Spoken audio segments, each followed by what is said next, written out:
జీసిడియం ప్రేమా స్వరం, దైవ కృపా స్వరం, ఇది ఆత్మీయ స్వరం, ఇది ఆత్మీయ స్వరం.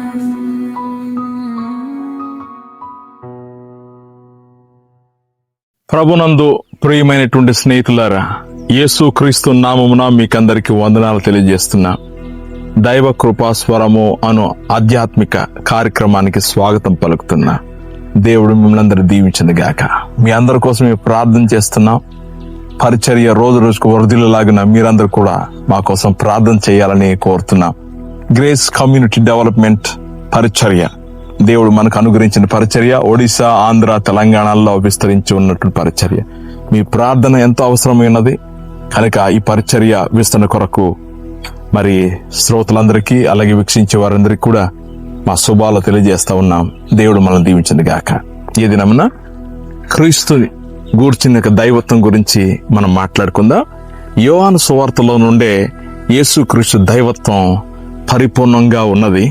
దాని గురించి మనం ధ్యానం చేసుకుందాం. అంతకంటే ముందు చిన్న ప్రార్థన చేద్దాం. దేవుని సహాయాన్ని మనం పొందుదాం. మా ప్రియమైన పరలోకపు తండ్రి, నీ వాక్యమును గురించి, నీ కుమారుడిని యేసుక్రీస్తు గురించి మేము ధ్యానం చేస్తుండగా సత్యములు బయలుపరచి మా విశ్వాస జీవితాన్ని కట్టుమని యేసు నామమున ప్రార్థన చేస్తున్నాము తండ్రి, ఆమేన్.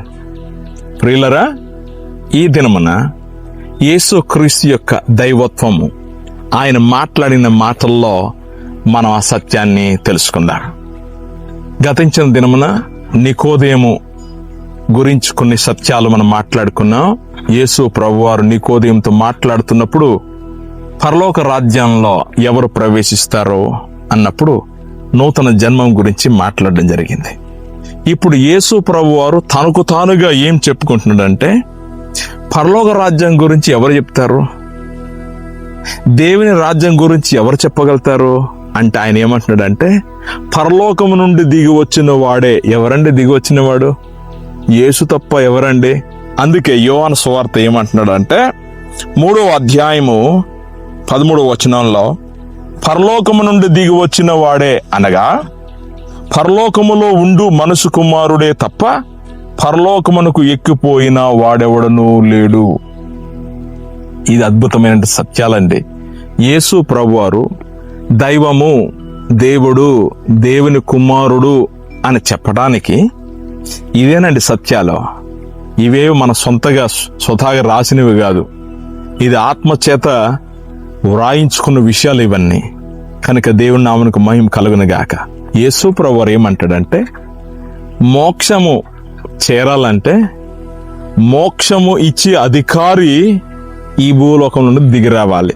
అంటే బైబిల్ భాషలో పరలోకము నుండి దిగి రావాలి అంటే నిత్యం ఆరాధింపబడుతున్నటువంటి ఆ యేసు మానవునిగా ఈ లోకంలోనికి దిగి రావాలి. దిగి వచ్చి మళ్ళీ అక్కడికి వెళ్ళాలి. అందుకే పరలోకము నుండి దిగి వచ్చిన వాడే పరలోక రాజ్యం గురించి మాట్లాడతాడు. భూ సంబంధమైన వ్యక్తి భూ సంబంధించిన విషయాల గురించి మాట్లాడతాడు. సైంటిస్ట్ దేని గురించి మాట్లాడతాడు? ఈ ప్రపంచంలో ఉన్న సృష్టిని గురించి తర్కించి దాని గురించి చెప్తాడు. అది కూడా పరిపూర్ణమైనది కాదు. మరి పరలోక రాజ్యం గురించి ఎవరు మాట్లాడతారు అంటే యోహాను సువార్త ఏమంటాడంటే, సువార్త కూడా ఏమంటాడంటే, పరలోకం నుండి దిగి వచ్చిన వాడే చెప్పాలి. ఎవరు దిగి వచ్చాడంటే ప్రభువు అయిన యేసు దిగి వచ్చాడు. ఒక సంఘటన చరిత్రలో జరిగిన విషయాన్ని ఆయన జ్ఞాపం చేస్తాడు. మోసే కాలంలో జరిగిన విషయం 14-15 వచనాల్లో, అరణ్యములో మోసే సర్పమును ఎలాగ ఎత్తెనో అలాగే విశ్వసించు ప్రతి వాడు నశింపక ఆయన ద్వారా నిత్య జీవం పొందునట్లు మనుషు కుమారుడు ఎత్తబడవలెను. ఈ మాట ఎవరికి అర్థమవుతుంది? యేసు ప్రభువు చెప్పిన మాట. అంటే పరలోకము నుండి దిగి వచ్చిన వాడు యేసు. యేసు అనే ఈ మానవ రూపంలో కనబడుతున్నటువంటి ఆ యేసు ఆకాశం మీద ఎత్తబడాలి. అది ఎలాగా అంటే అదేనండి, కలువరి గిరిలో ప్రాణత్యాగం చేయటం, శిలువ మీద ఆయన మరణించటం, ఇటు భూమికి అటు ఆకాశానికి మధ్యలో వేలాడుతూ ఆయన మాట్లాడిన మాటలు చాలా అద్భుతంగా ఉన్నాయి. యేసు దైవ కుమారుడు కనుక కొట్టిన, తిట్టిన, అవమానపరిచిన భరించాడు. నీవు నేనైతే భరించగలుగుతామా? అది మన వల్ల కాదు. దైవ కుమారుడు భరించగలుగుతాడు. ఆయన గురించి ఈ ఉదాహరణ ముందుగానే ఇశ్రాయేలు కాలంలో అరణ్యములో సంచరిస్తున్నప్పుడు ఇశ్రాయేలు ప్రజలు పొరపాటు చేసినప్పుడు విష సర్పాలు బయటకు వచ్చినాయి, కాటేసినాయి. దాని నుండి తప్పించుకోవటానికి దేవుడు మోసేతో అన్నాడు, ఇత్తడి సర్పము చేసి పైకెత్తాలి అని చెప్పాడు. అంటే ఏం జరుగుతుంది? ఫ్యూచర్లో దైవ కుమారుడు అనేవాడు యేసుక్రీస్తు వారు ఆయన చనిపోతాడు, పైకి ఎత్తబడతాడు. ఆయననండి దైవ కుమారుడు, ఆయనండి పాపమునకు విమోచకుడు, ఆయననండి గొర్రెపిల్ల, ఆయననండి మృత్యుంజయుడు, ఆయననండి దైవ కుమారుడు అని చెప్పడానికి రుజువులు ఇవన్నీ.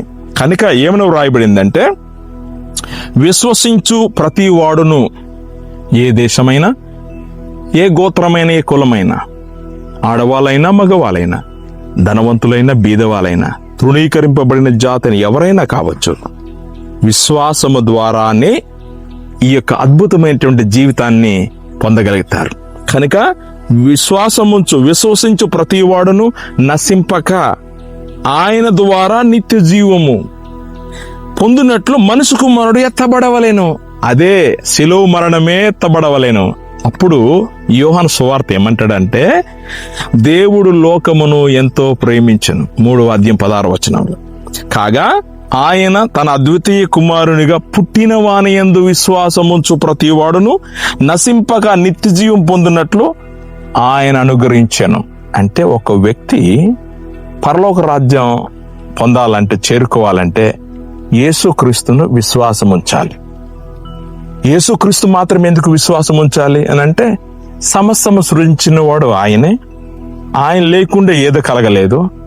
కుర్చీ మీద అలా కూర్చుని ఉండక ఆయనే దిగివచ్చి పాపముల విషయంలో కూడా బాధ్యత తీసుకొని, బరువు ఎత్తుకొని, అవమానాన్ని భరించి రక్తమును చిందించిన వాడే దైవ కుమారుడు అవుతాడు.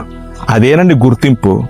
ఈ లోకంలో దైవ కుమారుడు ఎలా గుర్తించగలుగుతాము అనంటే, రక్తము చిందించిన వాడే. అందుకే మన భారతీయ భాషల్లో ఒక మాట ఉంది, రక్తము చిందించకుండా పాప క్షమాపణ జరగదు, అది కూడా పరమాత్మదై ఉండవలేను. ఎంత మాట. కనుక ప్రియులారా, యేసు ప్రభువారు మనుషుడుగాడు, దైవ కుమారుడు, పవిత్రమైన తన రక్తాన్ని చిందించాలి. ఏ దేవుడైతే ప్రపంచాన్ని సృజించాడో ఆ దేవుడే చావాలి, అప్పుడు న్యాయం చేకూరుతుంది. అందుకే యేసు ప్రభువారు దేవుడండి, దైవ కుమారుడండి, పాపులు విమోచకుడండి, ఎన్నో పేర్లున్నాయి. కనుక నా ప్రియమైనటువంటి సోదరి సోదరులారా, ఈ వాక్యాన్ని వింటున్న మీరు సత్యాన్ని గ్రహించగలరు. దేవుని సహాయము మీరు పొందాలని కోరుతున్నాను. కనుక శాశ్వత రాజ్యం అనేది ఒకటి ఉన్నది. ఆ శాశ్వత రాజ్యములో మనం అక్కడ చేరాలంటే మనం విశ్వసించాలి. అందుకే అద్వితీయ కుమారుడు, ఇంక వేరే కుమారుడు లేదని చెప్పడానికి ఏంటంటే, దైవత్వంలో ఇంక వేరే వాళ్ళు ఇంక కుమారుడు లేరు, పాపమునకు ప్రాయచిత్తం కలిగించేవాడు ఒక్కడే అని చెప్పడానికి అద్వితీయుడు యేసే. కనుక యేసులోనే రక్షణ, యేసులోనే పాప విమోచన, యేసులోనే శాపం నుండి బంధకాలను విడుదల. అప్పుడు పరలోక రాజ్యం అంది. కనుక నీవు పరలోక రాజ్యం వెళ్ళడానికి ధైర్యం ఉందా? విశ్వాసం ఉందా? లేదా? ఒకవేళ విశ్వాసం లేకపోతే నీవు యేసు ప్రభును విశ్వాసం ఉంచాలి, ఆయన యుద్ధకు రావాలి, ఒప్పుకోవాలి. అప్పుడు పరలోక రాజ్యం చేరగలుగుతాం. మోక్షం చేరాలంటే మన డబ్బు వల్ల కాదు, మన యొక్క భక్తి వలన కాదు, మన యొక్క క్రియల వల్ల కాదు, కానీ విశ్వాసము ద్వారా. ఇది దేవుని ఏర్పాటు. మనం దేవుని విశ్వసించటమే పరలోక రాజ్యం. కనుక తప్పిపోకు ప్రియమైన స్నేహితుడా. కనుక యేసులోనే ఉంది మోక్షం. కనుక ఆయన నామనందు విశ్వాసం ఉంచు. రండి, మీ కొరకు ప్రార్థన చేస్తా. మీ హృదయాలు అర్పించుకోనండి. పాప క్షమాపణ కొరకు యేసు నామమును ఒప్పుకొనండి. దేవుడు మిమ్మల్ని దీవించింది గాక. మా ప్రియమైన పరలోకపు తండ్రి, వాక్యం వింటున్న మీ బిడ్డలను మీరు దీవించండి. వాళ్ళ హృదయాలను తెరవండి. పరిశుద్ధాత్మ దేవ, వారి యొక్క జీవితంలో, బ్రతుకులో ఏ సమస్య అయితే ఉన్నదో దానిని నీ వాక్కు చేత నీ రక్షణ అనుభవం ద్వారా వారి జీవితాల్లో సమాధానం అనుగ్రహించమని యేసునామమున ప్రార్థన చేస్తున్నాము తండ్రి. ఆమేన్. దేవుడు మనందరిని దీవించిన గాక.